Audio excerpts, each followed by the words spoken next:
Little nightmares. That world, is it real, or another dimension, or is it just a nightmare? Who gets there, and why? And what do we know about their mysterious world? I went on a learning journey and dived deep into the realm of little nightmares.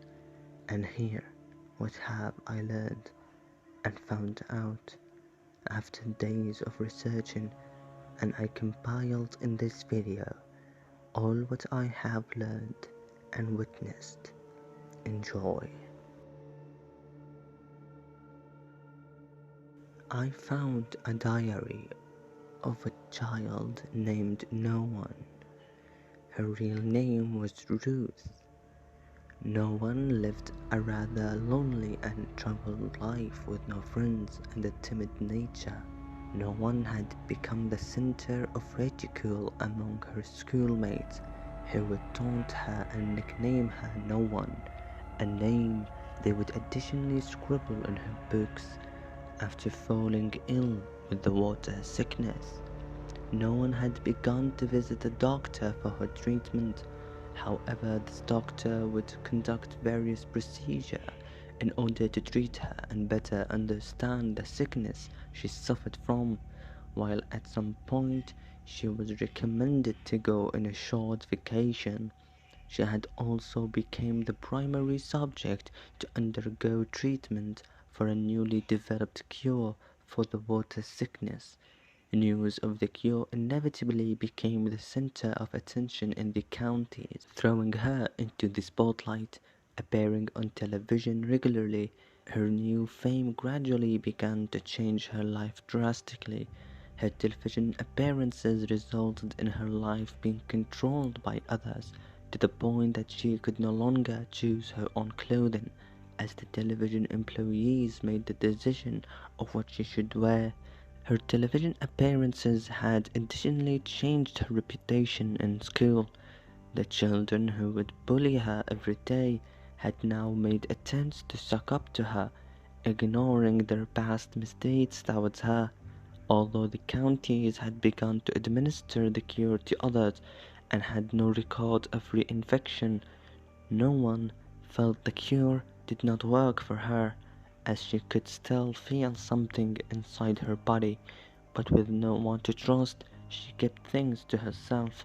Some time after she got sick and was administered the cure, No One began to have terrible nightmares, which resulted in her being admitted to the county's psychiatric institute, where she was assigned to be treated by a counselor named Otto.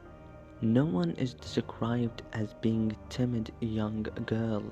While she hesitates to talk about her condition at the start of the session, she quickly becomes more willing the more she understands the counselor's room is a space to speak truth, revealing that she is comfortable with speaking her mind about herself and her life if given the chance, such as when she described her feeling of sadness when recounting her how aphids devoured one of her flowers, and her excitement when spotting a moth in the counselor's office.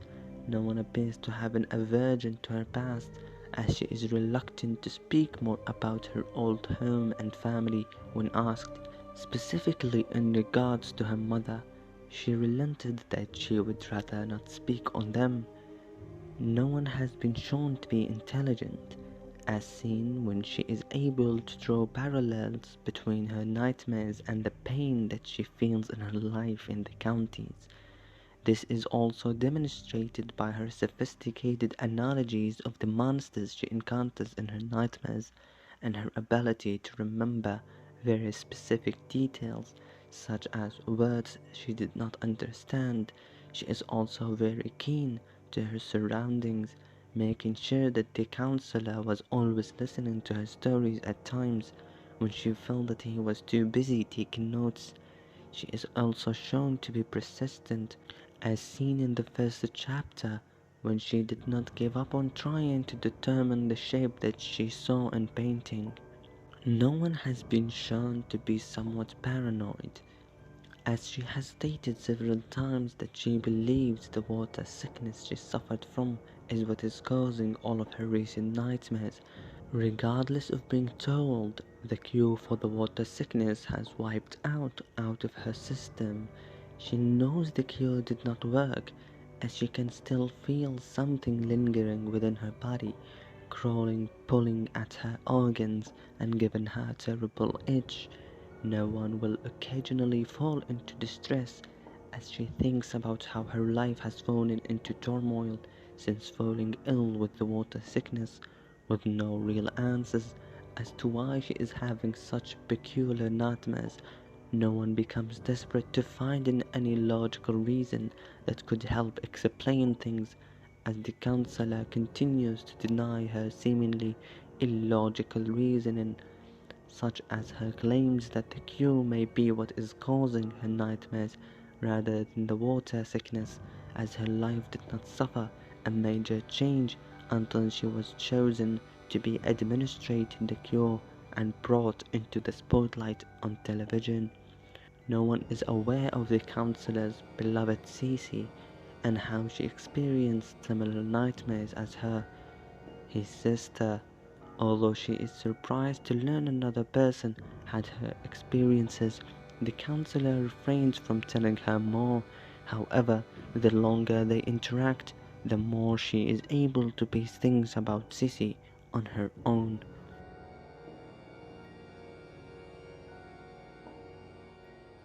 No one meets with the counselor for the first time. She at first reluctant to talk about herself or her past, but expresses sadness due to aphids eating the flower her parents had given her. The counselor asks her a couple of questions about her sleep quality. She relents after being encouraged to speak truthfully that she wakes in the night, sweating and with a racing heart. Upon understanding that she is free to speak her mind in the room, she opens up about her feelings and tells the counselor that she can still remember her nightmares. The counselor asks her if she would like to talk about her recent dreams, and she accepts, requesting some juice to help her lightheadedness. After finishing her juice, no one notices the counselor painting their gaze and asks why it appears too blurry. The counselor explains that it's a hidden image and encourages her to let her mind wander and recount her dream while looking at it. No one begins recounting her nightmare in which she ventures through a stone giant. So here we experience our first location in the nowhere. She begins the dream in a room with a window, where she looked out upon a snowy field, detailing now she was able to almost feel the cold, even within the dream, though it felt different to being cold in the counties. She describes a feeling that told her she was lost inside a huge giant made of stone and drove her to proceed deeper into the veins of the giant to escape.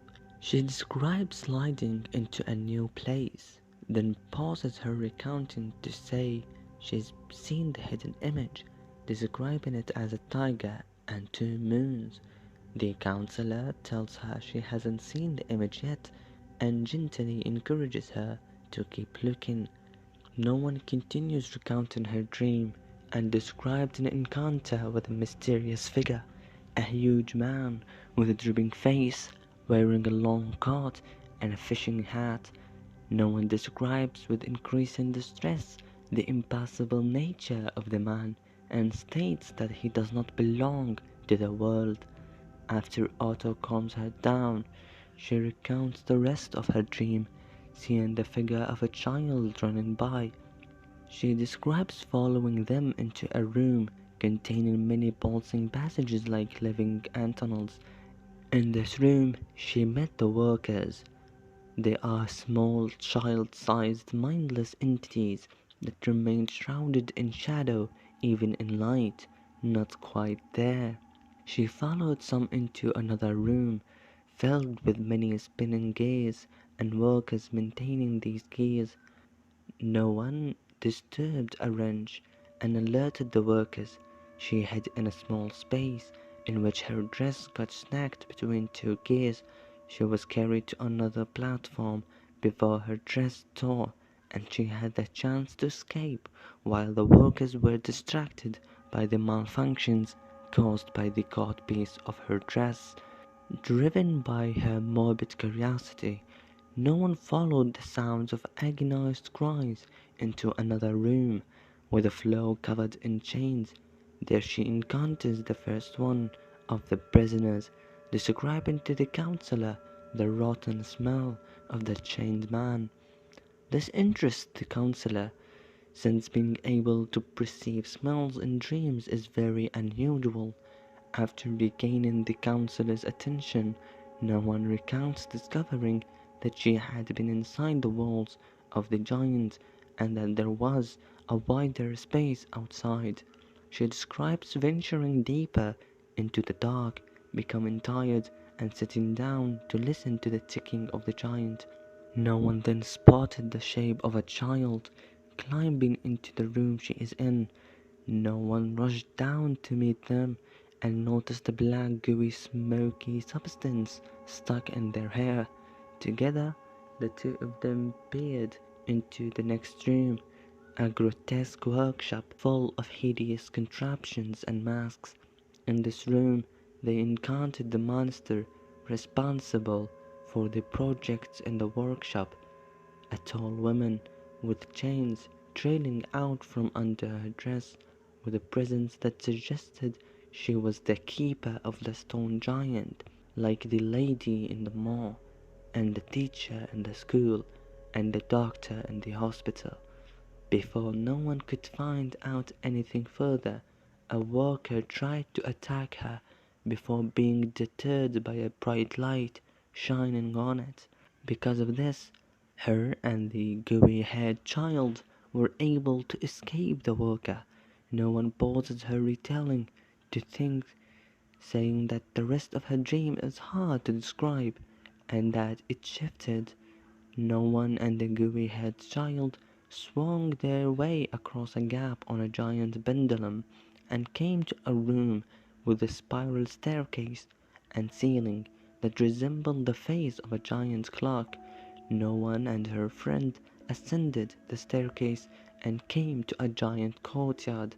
After staring up at the circular walls of the building, no one came to the realization that she was inside of a sort of a mass prison filled with prisoners desperately trying to get free. Just as she came to this realization, she was confronted by the tall woman, the keeper of the stone giant, who grabbed hold of no one's friend with her chains and dragged them away. Just as the tall woman was about to capture no one, she woke up. No one ends her recollection at the counselor sympathetically says that the tall woman seems the most disturbing. No one admits that the workers scared her the most, even more than the tall woman, because they were hidden like microscopic organisms inside the stone giant, working to keep it alive. However, unlike the workers in the stone giant, she feels that the organisms hidden within her own body are trying to kill her rather than help her, and only she knows that they are there, like the aphids killing her flower. The counselor reassures her that there is nothing inside her and asks her about a phenomenon known as a mutual dreaming, telling her the ability to feel and smell in dreams is unusual and can indicate this phenomenon. He tells her that somebody beloved to him named Sissy experienced dreams strikingly similar to those that no one described. No one interrupts to announce that she has finally seen the image in the Zayre's gaze in Astrolabe. After reassuring her and agreeing to walk with her to her room, the counselor allows her to choose a piece of candy to end the session. In the next session, no one begins with the counselor in much higher spirit than she did the previous session. opening with a question about a joke, to which she never learned the punchline. The joke starts like, "What happens to a stone that has overcome its greatest fear?" Otto admits that he does not remember the punchline either, but no one is unbothered by this, excitedly pointing out a moth in the room and describing a vacation she went on, during which she would collect moths in her mother's plastic jars, fascinated by them. Otto attempts to get her to talk about her mother, but no one refuses, saying her mother did not share her interest in bugs. Otto then suggests that perhaps moths are no one's favorites because she sees herself in them, that they are both vulnerable and caught in the spotlight, since no one received a lot of fame after being administered the cure for the water sickness. No one interrupts, saying she does not feel she has been cured of the sickness at all, and that she feels she is still in darkness, but that she wants to fly towards the light. Otto offers to be her guiding light, to help her leave her darkness behind. This prompts no one to recount her latest nightmare, saying that she feels calm enough to talk.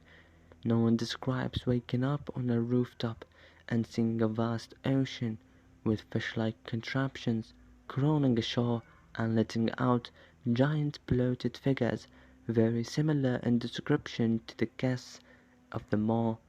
She saw that the destination of the bloated people was a crooked bathhouse. In the distance no one then met another child by the name of Jester, named this because of his love of telling jokes. He attempted to tell her one, but paused for a while before finishing it, seeming as though he was missing parts of him. No one also realized at the same time that her headache is gone. Otto interrupts her retelling to point out that Jester seemed much more normal than the child in no one's last dream. No one agrees that he seemed similar to kids she went to school with, but kinda. She says that she could feel Jester's presence, just as she feels Otto's in the room with her, and asks if this could be an example of mutual dreaming. Otto is doubtful and encourages her to continue her retelling.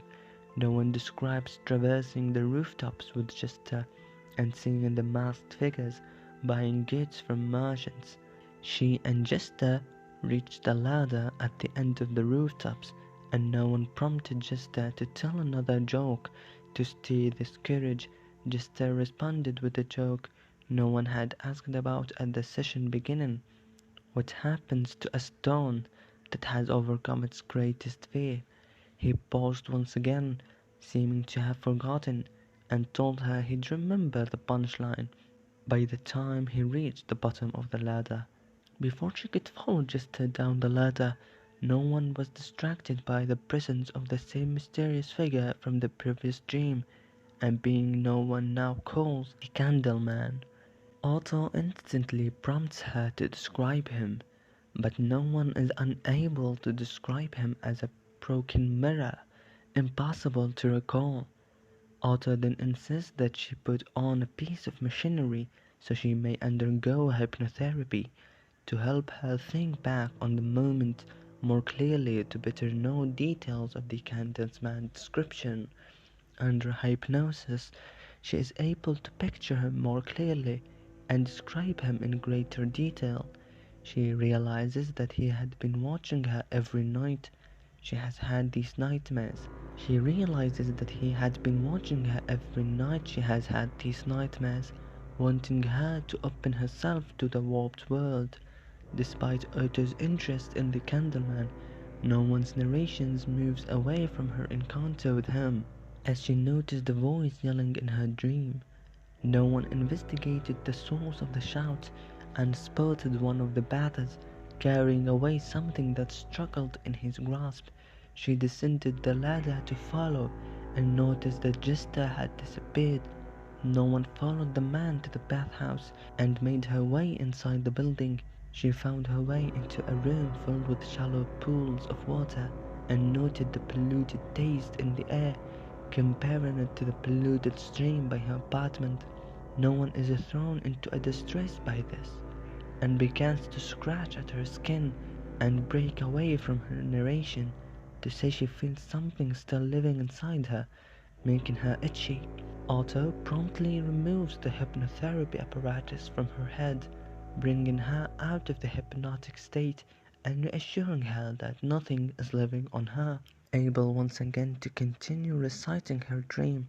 No one described the grotesque scene inside the bathhouse and how she spotted Gista being used as a bar of soap by the biggest one of the bathers.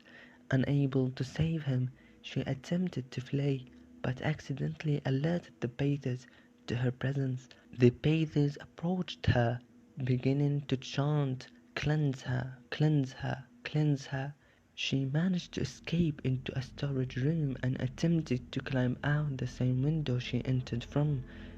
The biggest bather, the same one who had been scrubbing himself with Jester, broke into the room and pursues no one. As she pulled her from the shelf, she threw a jar of corrosive white liquid into his body, which melted him down, very likely killing him. No one admits that she felt a strange satisfaction from melting the man. She recounts her love of moths, that she felt contented in the darkness. After concluding her retelling, Otto observes her claims of actuality, and that the events taking place in her dream are really happening. Because of this, Otto makes the decision to conduct more research on her through experiments, starting with nightly monitoring. No one is upset by this and protests, but ultimately agrees to them if it means she can feel better and return to her home. Otto lightens the mood by telling her the punchline to Justice's joke. The stone becomes a little bolder after receiving another candy from Otto to mark the end of the session. No one is sent back to her room. Before the recording of the next session begins, Otto is heard recounting the events of the previous night, explaining that no one had vanished briefly from her bed while he monitored her sleeping. Otto goes on to discuss the similarities between no one's dreams and Sissy's as his work on a mysterious apparatus. He shocks himself on it, and no one is heard entering the room and asking him about it. After sitting down in the session room, no one states that she now considers Otto a friend, given all the time they have spent together. Otto informs her their session will focus on her conducting an interview with herself to better recall details from her recent dreams. He prompts her to speak more about the Candleman, but she tells him she cannot tell him of her latest encounters with him without recounting the rest of the dream, and that the dream itself was much clearer this time. No one asks to borrow a mirror in the room to speak to her own reflection in order to set the tone of interviewing herself. Otto tells her patients aren't allowed mirrors, but grants her anyway. With the mirror in front of her, no one begins to explain her latest nightmare. She describes waking up in an empty car park, so big it stretched to the horizon, so silent she could hear her own heartbeat loudly, and so lonely she couldn't bear it. She turned to see a shopping mall, which opened its door to her, enticing her to enter. She felt excited to explore and tells Otto that she felt she was in good hands inside the shopping mall. She was briefly disappointed by the emptiness until a voice on the speakers guided her to a toy shop. Upon entering, no one was delighted to find that the shelves were stacked with all the toys she could ever want. She picked up a Lottie Party doll from a shelf and played with it, but found herself becoming bored, saddened over the thought of growing up and losing interest in dolls at this. The doll expelled a thick black liquid, and no one put it down. She looked for something else, noticing that most of the games were for two. A voice offered to play with her, though nobody was there. She eventually settled on a jewelry making kit with a red pendant on a cover, but felt a weird feeling overcame her, prompting her not to use it and set the kit down. The toy store closed after she set the jewelry kit down. As no one makes her way up a flight of stairs, she encounters a bijoutier. No one misread this word, prompting Otto to ask her about being able to read in her dream. She tells him that that isn't a question she would ask herself, and continues her retelling. She describes being drawn to a jewelry case in the center of the room, containing a necklace with a red pendant, the same as the one on the jewelry kit. Another voice on the speakers announced a free gift for all girls 10 or under, and she eagerly took the red necklace. She then heard an argument on the PA between two voices, one arguing to not overdo the gifts, and the other claiming that one more wouldn't hurt. A rack of dresses rolled out in front of her, all her size, and no one felt a sense of déjà vu, as the rack contained the same dress she wore when arriving to the CPI.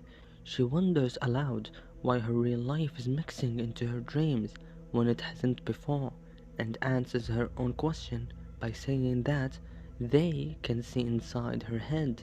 She is finally led to a movie theater on the third floor, where she was shown her favorite film. She noticed that there were details in the film that were wrong, such as the unicorn's misshapen horn and the prince's face being different.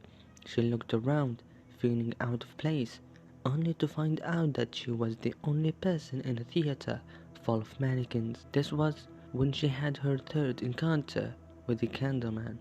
For the first time, he spoke, telling her a riddle. The faraway drifts near, tread long, then sink deep.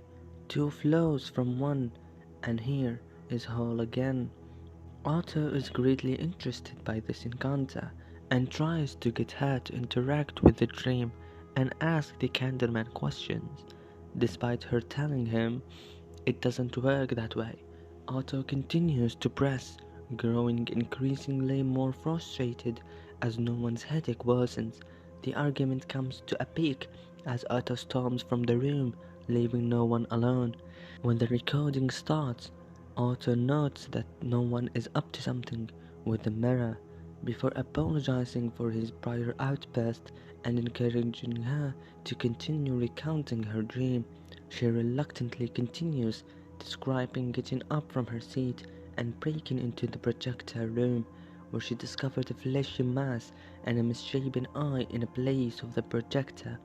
The voice once again, pulling details from her life from inside her head, addressed her as No One, the nasty nickname given to her by her schoolmates, which eventually became her alias.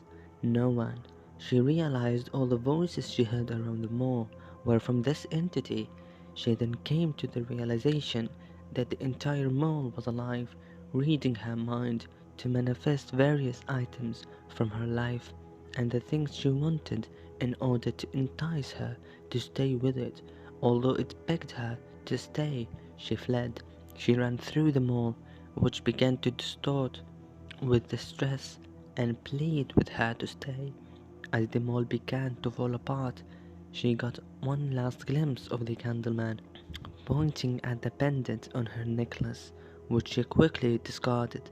The Candleman reached a hand out to her before she finally woke up. Otto attempts to ask her a question regarding the phrase warped by pain, but no one does not respond, focused on the mirror in front of her, trying to see a sore she can feel behind her ear. The real reason she wanted the mirror all along. She asks herself one final question, which is why she has the dreams she does, and her answer to this question is that she is still infected with the water sickness. As she began to reflect on how much her life has drastically changed for the worse, she falls into a panic. Otto comforts her and reveals that no one knows why she dreams. However, his old professor thought he did, but believed they came from another world. His views were, however, impossible to prove, hence unreliable and illogical. Otto reassures her that she will leave the CPI as soon as she is better before offering her. Otto reassures her that she will leave the CPI as soon as she is better before offering her her nightly candy and sending her back to her room. promising he'll come by later to check on her. And the next day, at the beginning, the counselor takes no one to see the reunion room, where children that had been rehabilitated by the CPI reunite with their families. No one is curious and asks if she can go inside. Otto gently denies, saying inpatients aren't meant to interact with the outpatients, but agrees to get her a piece of cake from the room. As no one eats her cake, Otto reveals to her that she vanished from her bed the night before. No one is deeply horrified and in disbelief at this revelation. Beginning to hyperventilate, Otto calms her down with a breathing exercise and she asks why he has brought her to the reunion room. Otto tells her that it is to show her that she will one day be in the room too, reuniting with her family and socializing with the other rehabilitated children. He tells her that she has to trust his treatment process if she wants to feel better and one day join the children in the reunion room to finally exit the ward. She begrudgingly agrees but asks to stay longer, to which Otto agrees. Later, the counselor and no one prepare to begin their session. Otto attached the electrodes in her head and links them to the same EEG machine that monitored her in sleep, saying that it is to compare readings from her retelling with readings from her sleep. No one is disturbed by the wires and the machinery, comparing them to procedures and tests done on her by her old doctor who treated her water sickness. Wanting to get the test over with, she begins retelling her latest nightmare. She starts by telling of her arrival at the carnival, where she meets a group of teenagers who were circus performers at the carnival, including a boy named Rusty, who did trapeze. As the performers chatted among each other, no one looked around and found herself mesmerized by the lights. Rusty and the group then led her to a Ferris wheel that went so high. No one was able to determine that the carnival seemed to be on a huge ship floating in the sky.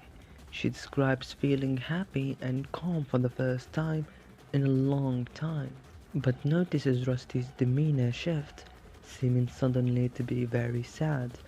Rusty points to the big top tent that he and his friends perform in, admitting that he had hated performing since a mysterious they forced him and his friends to perform there. No one realized that they were on the Ferris wheel, so he could discuss this with her without worrying about anybody hearing. As the wheel came down, Rusty explained that he wanted her to help him and his friends to escape. Rusty instructed her to play lookout and to give him a signal if she spotted a man in a purple suit. During this, no one reveals that the nowhere is a physically real space made up of interconnected places that work together but not as one. This revelation shocks Otto to a great extent, and he tells her he must see it for himself to understand the quiddity of consciousness and find Sissy. No one is upset by this, now knowing the true reason Otto is so interested in her case and is making her undergo all the experiments. She began to hyperventilate again, disturbed by the electrodes in her head. Otto calms her down again, and no one asks to stop the session. Otto denies her this and demands she finish the retelling. No one reluctantly continues, sounding shaken as she describes the rest. Rusty and his friends got dressed up in their circus costumes, and Rusty placed her in the front seat to look out for the man in the purple suit. The monster circus attendees then took their places in the audience, eating grotesque snacks that repulsed no one. The show began, almost distracting no one from her job as a lookout. She found herself cheering from the amazing acts with the crowd. At the final act, Rusty's tightrope walk, the man in the purple suit appeared next to her. She also noticed the dummy sitting in his lap, and was alarmed to discover that she could feel both of them breathing and could feel the man look at her despite having no eyes. At this point, no one begins to sound panicked again through shaky breaths. She describes seeing Rusty climb towards a rip in the tent to escape. No one called out the signal, but was unable to hear her, and the dummy disappeared from the man's lap, only for no one to spot it creeping after Rusty. Her hyperventilating worsens, and she becomes too panicked to fully finish her retelling before falling into incoherence.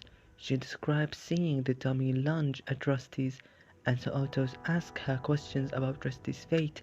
She falls further into a state of intense shock and panic, leaving her unresponsive to his questions and attempts to calm her.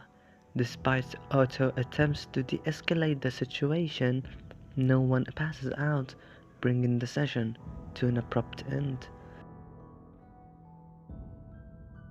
And the next day, at the beginning of the recording, it is revealed that no one had been right about something being off about her body.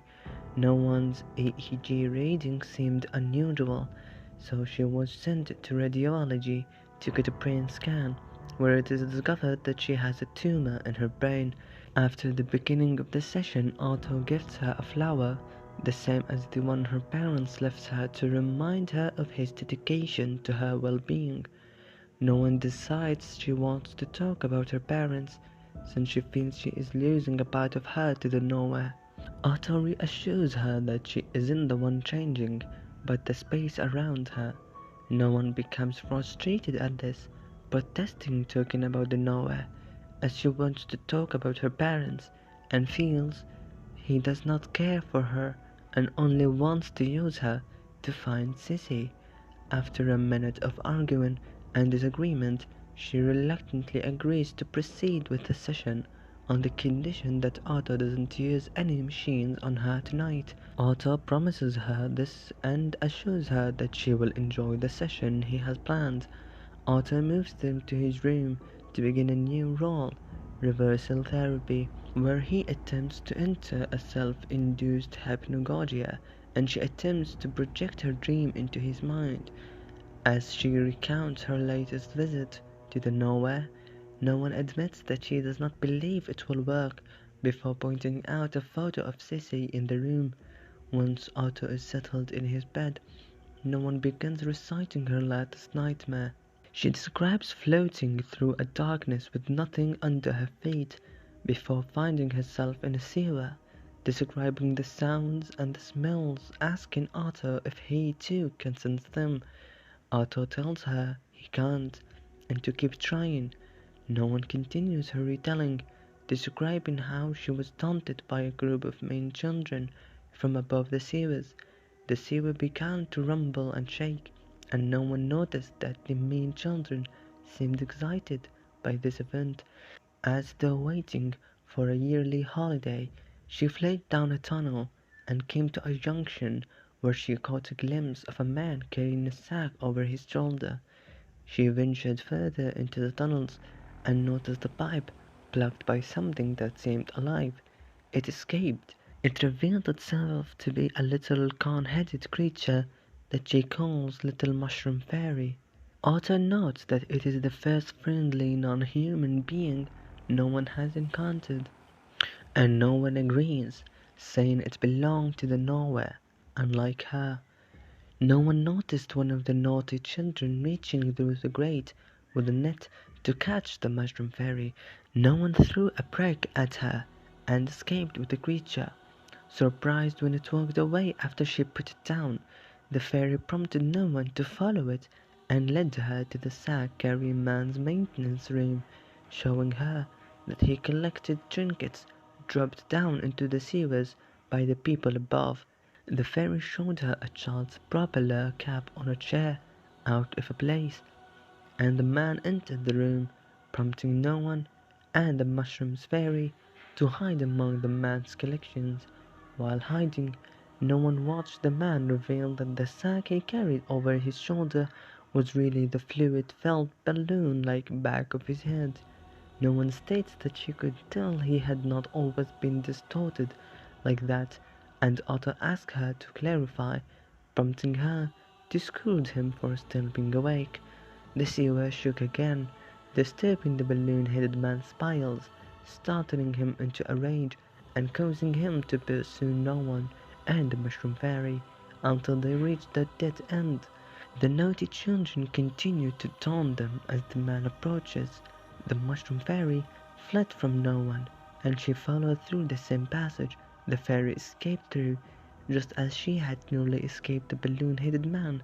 The final and strongest tremor shook the sewer. She notices Otto is still awake, and he relents that he lacks the gift she did. This upsets no one, who tells him she wishes she could trade places with him, if only to be rid of her mental struggles and nightmares. She continues her retelling, narrating how a wave tore through the tunnels, scaring off the balloon-headed man and sweeping her away. She was swept up to the surface of the water, where she met the Candleman again. For the first time, she was able to speak to him, and she asked him why he bring her to the nowhere. The Candleman responded with more riddles, frustrating Otto.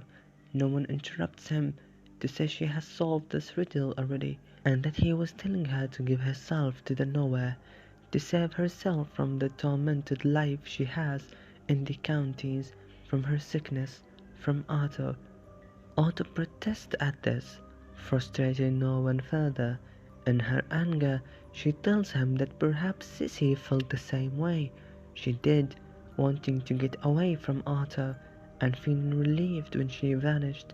This greatly upsets Otto, and he storms from his room. After Otto is out of the room, no one rummages through his things and finds her test results, finding out in the process that she has a tumor. She is horrified by the news and devastated that Otto hadn't revealed this to her, despite the many times she had expressed sensing something was wrong. Tearfully she finished her retelling, saying that the balloon-headed man was opposite to the naughty children, since he feared the wave and the children looked forward to it, and left to her room after helping herself to 2 sweets instead of her usual one. That night, Otto attempts to use the apparatus to look into the nowhere by attaching it to no one's head, breaking his previous promise for fear that this night's vanishing will be her last. No one wakes up briefly and protests. The audio cuts out, and once it cuts back in, Otto says that she fought sleep until past midnight. As the apparatus functions, she is heard struggling in her sleep. Although Otto is successful in obtaining an image, the apparatus malfunctions upon revealing the presence of an eye, radiating an intense light through the screen. No one presumably disappears into the nowhere. Not long after the apparatus malfunctions, Otto cries out her name before the recording ends. It is revealed by Otto that after the machine malfunctioned, no one had disappeared for much longer than she ever had before, and that he feared he lost her to the nowhere for good. However, she reappeared in the wall's south wing courtyard, but has now been confined to her room under constant surveillance. Otto enters her room once more to negotiate with her about using the apparatus on her once again.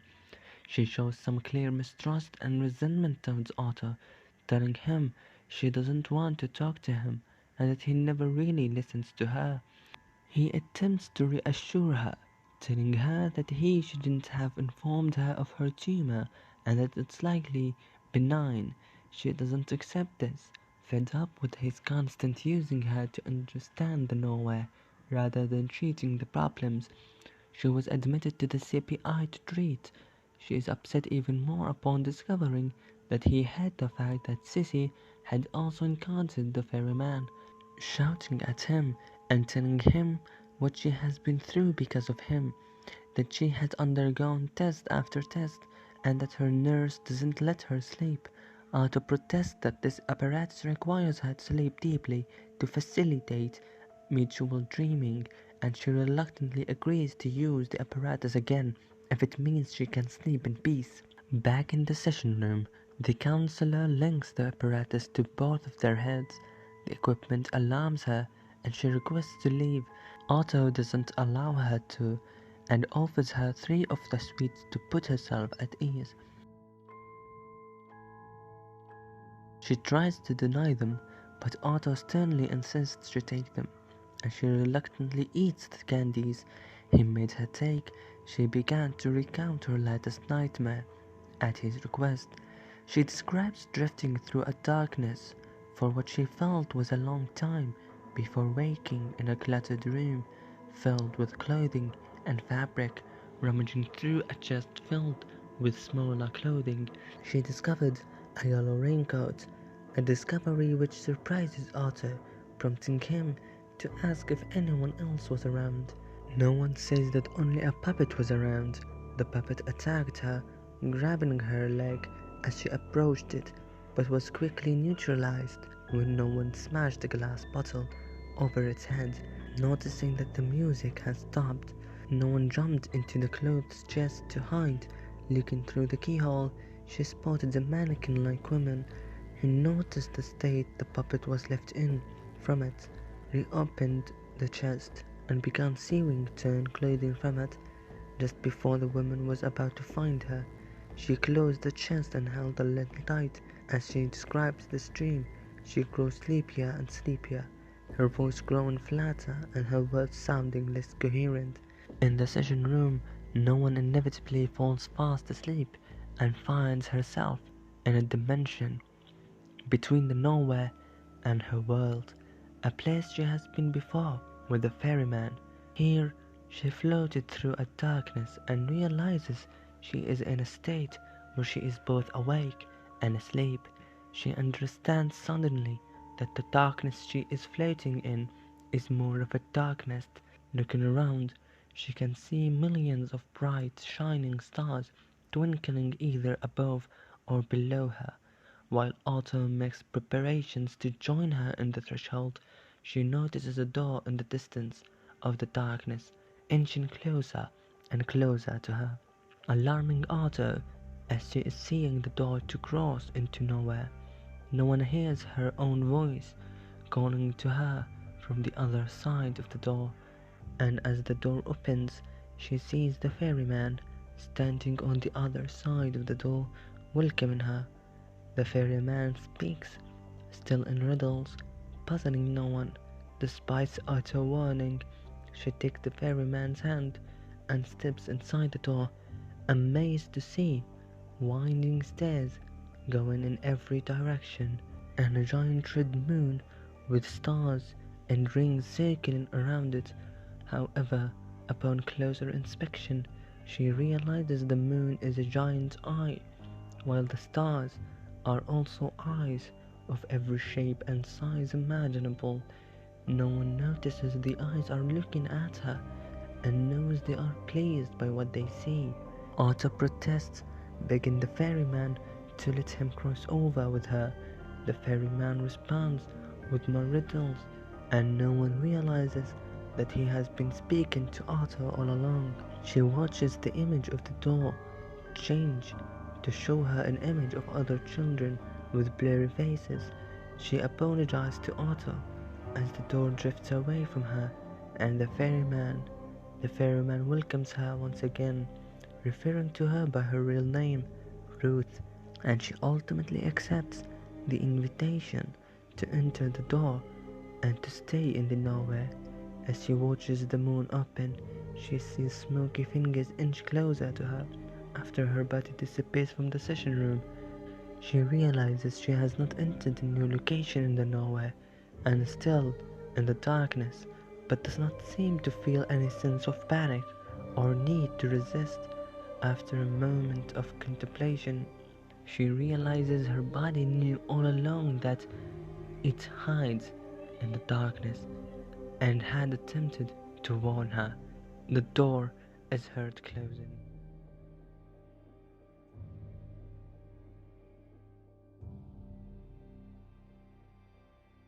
So first we know and learned that the nightmarish world is not the real world.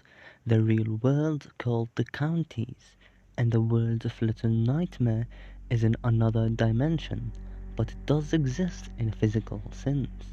But not any person is able to reach that dimension. Its most common is children, but a specific type of child. They would have to be sick and with bad mental condition. It's easier to seduce and manipulate them to welcome the world of nowhere. So what are the stages of accept as we heard from Ruth? First you go through the threshold, a place between our dimension and the nowhere, guarded by the ferryman.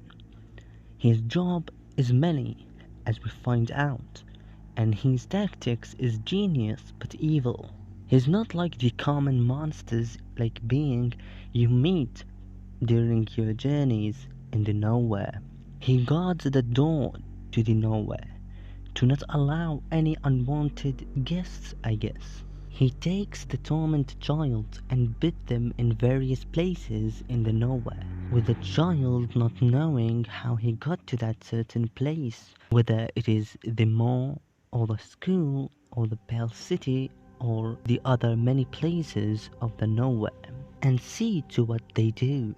Some might die or turn to a creature or to be used like the gnomes, like they put coal in the furnace for the more, or eaten by the guests, or maybe grow to become one of the adult monsters.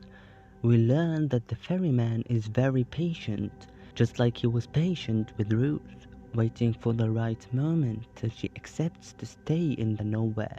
We see how he manipulates her by reading her mind and speaking with her voice. And we see that by saying her name without her telling him also. And then with him telling her to leave behind her sickness and the doctor who always wants just to use her. And that in the nowhere there would be no sickness and no more trauma. Next we learn in one time during the nightmares she finds a yellow raincoat. Can she not be sex? But the girl from the very little nightmares, the girl with the yellow raincoat, the original one. Let me know your thoughts on it. Then next we learn that to go into the nowhere you have to pass a door. Behind it there is a winding stairs going in every direction, and there is a many eyes entity. That sounds like the tower building to me. So that entity is the doorway, or is he more? That feeling that no one she feels constantly throughout the nightmares world, is it manipulated by the eyes entity? If so, do they suggest all of the nowhere as a living organism that constantly watch and control the monsters and the plus the children's in it? Or is it just a powerful entity can manipulate and watch everyone there?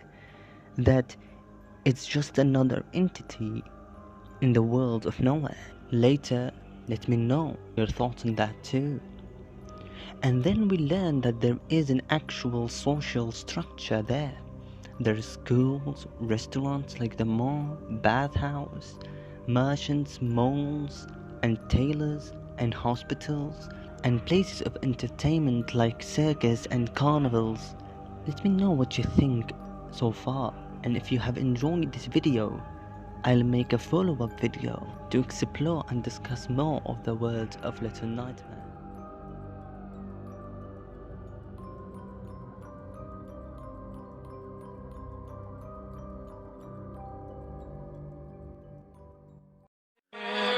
with